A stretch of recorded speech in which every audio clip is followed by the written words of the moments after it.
In my recent videos about the Lincoln Memorial reflecting pool, there have been literally thousands of comments, and it seems like 1 out of every 4 of those is asking me the same question here. So I'm just going to address the elephant in the room with this video. Let's talk about, did driving the Presidential Motorcade over the interior surface cause the problems that they're experiencing now with the interior surface? So the first thing that I'm going to say here about this is the exact same thing that I said to DW News Germany in an interview when they asked me this question, which is, for all of the things that I have done in the swimming pool and aquatics industry, surprisingly, I have never had to drive heavy equipment over top of a recently completed aquatic project that I've worked on. So I don't have any experience with this. Actually, I'm not sure anybody has experience with this. So there's no manual to go to that says this is just how many armored SUVs you can drive over in an interior surface of an aquatic structure. So we can't really say definitively. And I think that's kind of like jumping ahead to the conclusion of this video. It's probably not going to be a satisfactory answer for you. It's not going to be A plus B equals C. C's the problem. Look at that. We can blame that. That's not how it's going to work, because there really just isn't sufficient data to conclude anything. But we can look at these numbers from a logical perspective. So I guess there's a few things to unpack here, but the first thing that I'm going to talk about is the structure itself. Can the structure of the reflecting pool withstand all of these SUVs driving over? And I had to look up a lot of news footage to kind of get a better feel for exactly what happened. And I counted one, golf cart and 11 SUVs. And I don't know if one of them was the Beast or not, the Beast being the president's armored limo. I think that a lot of them, most of them, were SUVs that are probably more in the 10,000 pound range versus the 20,000 pound advertised range for something like the president's armored limo. So I'm just going to use the 10,000 pound number as a reasonable working number here, and approximately 11 vehicles in total driving on the surface. So right away, that's 11 vehicles at maybe 10,000 pounds each. We're up there in the range of 100,000 to 110,000 pounds of vehicles driving on the surface. The interior surface, what is it designed for exactly? Well, first of all, it's designed to hold and withhold 4 million gallons of water, which is somewhere in the range of 33 million pounds of weight. That's a lot of weight. But what you have to consider is it's spread out over 338,000 square feet of surface area, so we should look more closely at what the localized point of weight load would be. The static load of 10 to 11 SUVs, 100,000 pounds or so, doesn't really concern me when I'm just looking at a heavy-duty concrete structure like the Lincoln Memorial reflecting pool. I'm more interested to know the point load, because that weight is not distributed evenly over a large area. It's really focused on the amount of surface area between the tire tread and the interior surface itself. And for these armored SUVs, I'm going to work with 50 square inches of surface area being the contact amount between the tire and the surface itself. A 10,000 pound vehicle with 4 tires, and so we're talking, 2,500 pounds per tire. And then we're talking about 50 square inches of surface area that's distributed across. And it's something in the order of 50 PSI as a working number. And that 50 PSI is literally pressure or vertical load. If you could just imagine a stationary SUV, that's how much vertical load would be on that area. Concrete has a compressive strength 4,000, 5,000 PSI, incredibly strong compressive strength. And when you add in the extra tensile strength from the steel reinforcement embedded within the concrete slab, it's massively strong and easily capable of supporting 100,000 pounds of vehicles traveling slowly across the surface.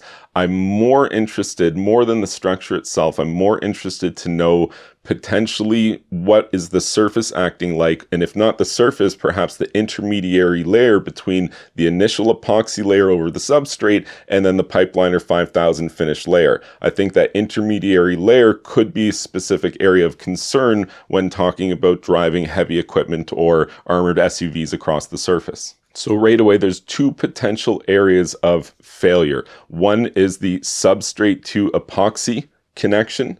The other is the epoxy to the finished Pipeliner 5000 application. So potentially either of those ones could fail if it was exposed to too heavy of a weight. ASTM D7234 looks at adhesion pull-off testing for products like this. There was no public available data that I could find for the products specifically used for the Lincoln Memorial reflecting pool, but I was able to dig up some comparable information. Pull-off adhesion testing for an epoxy over concrete substrate like this most normally would result in the failure of the concrete surface before the failure of the epoxy to concrete bond would happen. So basically what I'm saying here is that the bond that's created from the epoxy to the substrate is stronger than the actual concrete itself, making the limiting factor here simply how strong is the existing concrete surface. ASTM D4541. I went looking for other applications where there is publicly available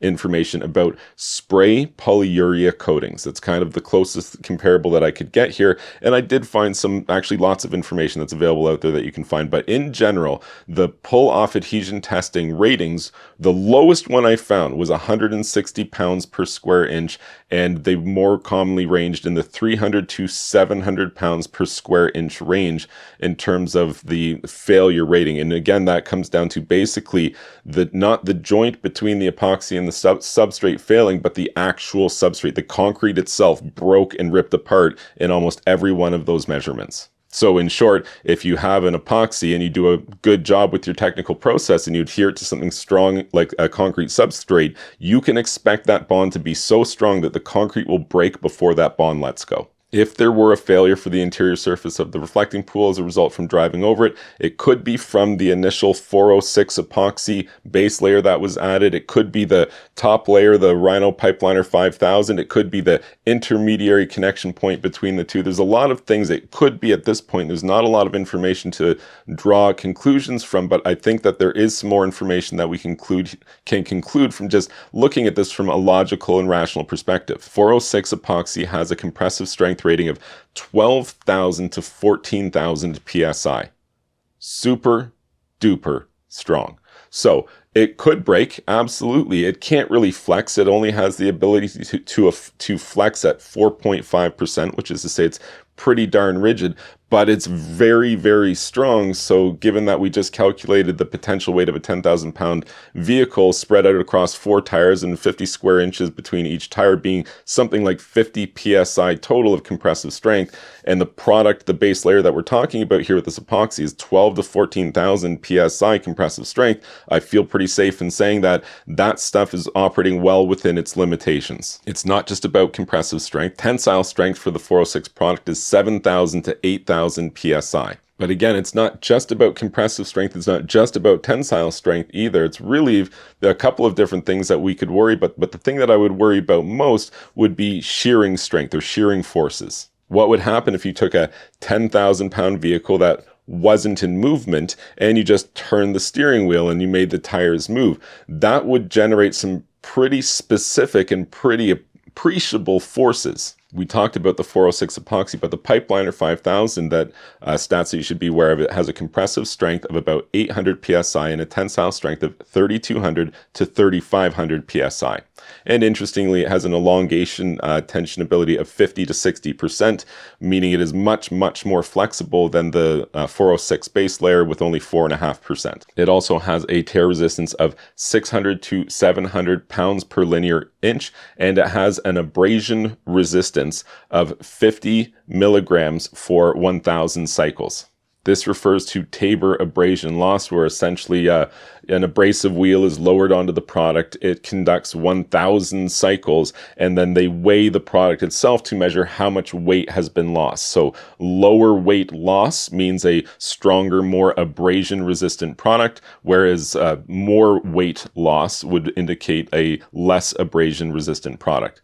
And to provide you some relative context here, the Pipeliner 5000 at 50 to 60 milligrams is very, very abrasion resistant. Commercial grade garage floor epoxy surfaces would have somewhere in the range of 50 to 150 milligrams of loss with this same Tabor abrasion test, meaning that the Pipeliner 5000 product is not just abrasion resistant, it's up to 3 times more abrasion resistant than a commercial grade floor that is designed for a lifetime of driving vehicles over. the tear strength at 600 to 700 PLI, that's really, really strong stuff. Like a product engineered for industrial applications is kind of the best way to describe it. And when I find, a rating for like strength, I try to find another commercially available product that people are probably going to be familiar with to help contextualize it for you, make it more real, help you to understand it. And I tried with this, and the closest thing I could come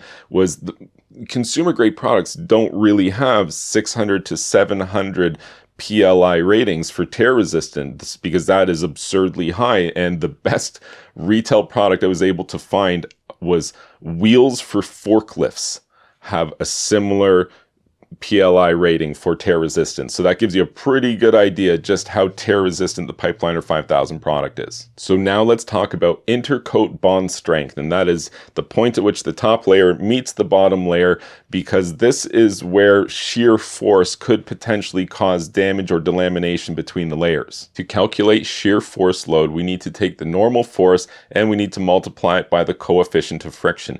And even if we assume something with a very high coefficient of friction, something we'll call it 1.0, which is to say it has a lot of friction and a lot of grab, we would transfer 2,500 pounds per tire of force directly into the surface. But once again, that 2,500 pounds of weight is spread across approximately 50 square inches of surface space per tire, so it's actually only about 50 psi total, 50 pounds per square inch total. So 50 pounds per square inch of shear force applied to the surface area. And here's where the wheels come off, because there is no technical documentation that supports, well, just how much shear force can you apply before you're going to delaminate one layer from the next, because that is adhesion. Adhesion isn't a material property. This is a function of the technical process used. So for example, the 406 epoxy goes on, and then at a future point, the Pipeliner 5000 layer applies over top of that.